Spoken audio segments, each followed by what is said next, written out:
Hi, welcome to Money 9. I'm Kartik Malhotra. If you have a home loan or if you intend to take one this year, then Adhil Shetty, CEO Bank Bazaar, is someone you need to listen to.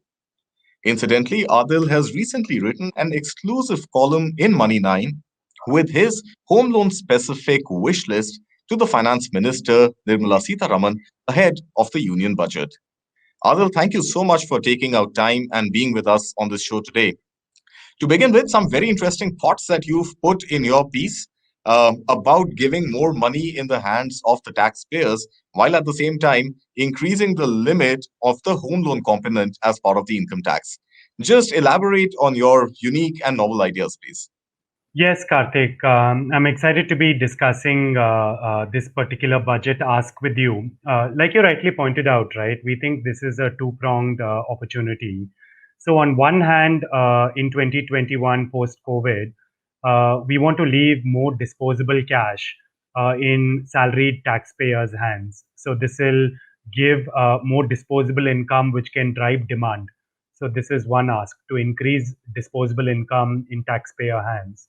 The second ask, right, is that the home loan or the construction industry is very important to Indian GDP because when you buy a home, it drives the purchase of cement, steel, construction services, and so on and so forth. So there's a huge multiplier effect. Now, this is a good year in this budget to relook at some of the old limits and some of the old categories under which we could take deductions for home loan.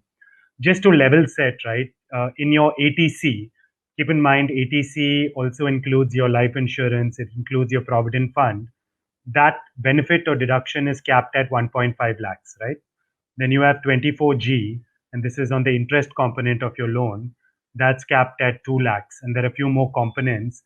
Karthik, can we think about increasing these, creating a separate category for home loan, and achieving the double benefit of leaving more disposable income in the taxpayer's hands and increasing or driving additional sales of homes? I think that's what we're discussing in this article. So, specifically, Adil, if I am to understand it right, you're saying increase the limit to 5 lakhs and at the same time, don't break it up into these multiple sections and have one component within the 5 lakh. Is that right? Yes, Karthik. Let me summarize it like follows, right? So, firstly, like you said, first separate it out from ATC. Now, all of us have term life or should be having term life insurance. You know, we typically say 10 times of your annual income should be your term life cover. We all have provident fund. You know, we have savings in ELSS. So we believe that ATC is too crowded, Karthik. There are too many things competing for space over there. We need to take this principal deduction and we need to create a separate component. So in ATC, let me focus on my provident fund. Let me focus on my term life insurance. Let me focus on my ELSS and so on and so forth, right? Secondly, we're saying that this 1.5 lakh plus 2 lakh, if you take a 50 lakh loan today, right, you're paying approximately 5 lakhs per year in the first few years on interest and principal. We're saying that this current limit is old and it's low. Why don't we increase it to 5 lakhs? So that's the second thing we're asking for. And the third thing we're asking for, right, there are two specific components called ATEE and ATEEA, right? So, Karthik, this is only for first time home buyers. But we're saying that a lot of times, right, if it is your home and you're upgrading your home, so you initially bought a home when you started working and now, you know, you're in your mid 30s, 40s, you're upgrading your home, you should be able to get this benefit. If it is your first home, why deny you the benefit if it's not the first time you bought, as long as it's your primary home? So, net net, I think I'll just close out with your summary.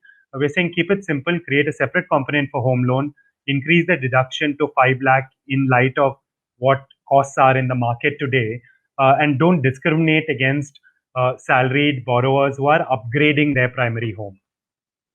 Right. So is this likely to actually even push the demand in the real estate sector for people who already have a home and perhaps want to buy a second home purely as an investment?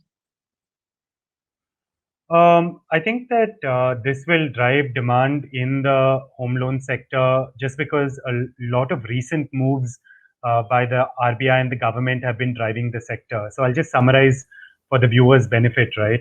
So it started with today home loan rates being the lowest they've been in 15 years.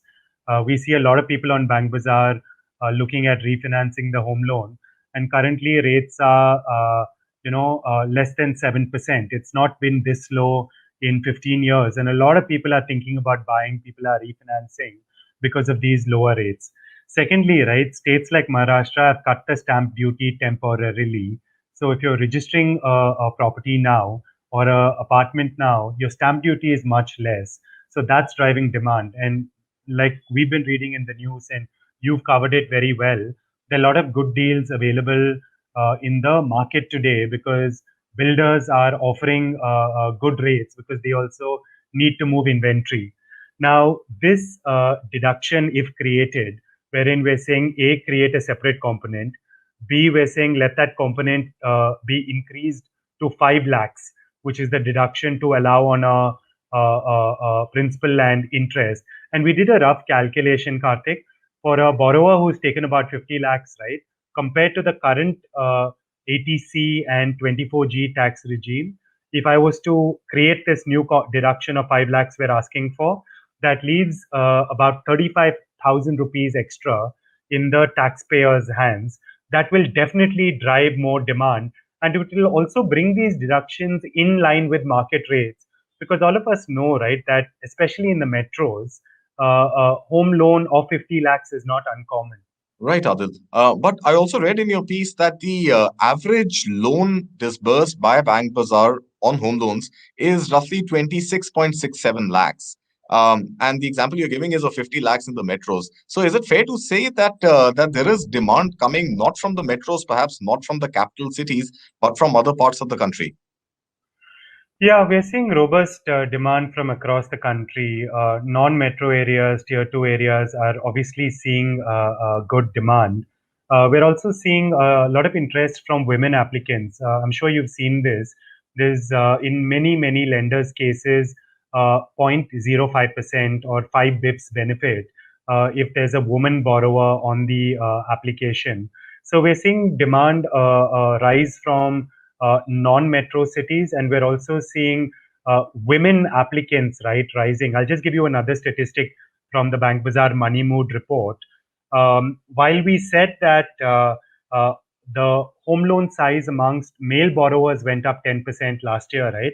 Very interestingly, the home loan size in women borrowers went up 21.5%. So we're seeing active demand because of the lowest rates in 15 years, because of the PMAY scheme, because of the stamp duty cuts.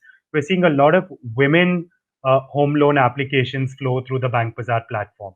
Adil Shetty, thank you so much for sharing that trove of treasure with us, with all the research that you've put in. Always a pleasure having you with us on Money 9. Thank you, Kartik. Thank you for having me here.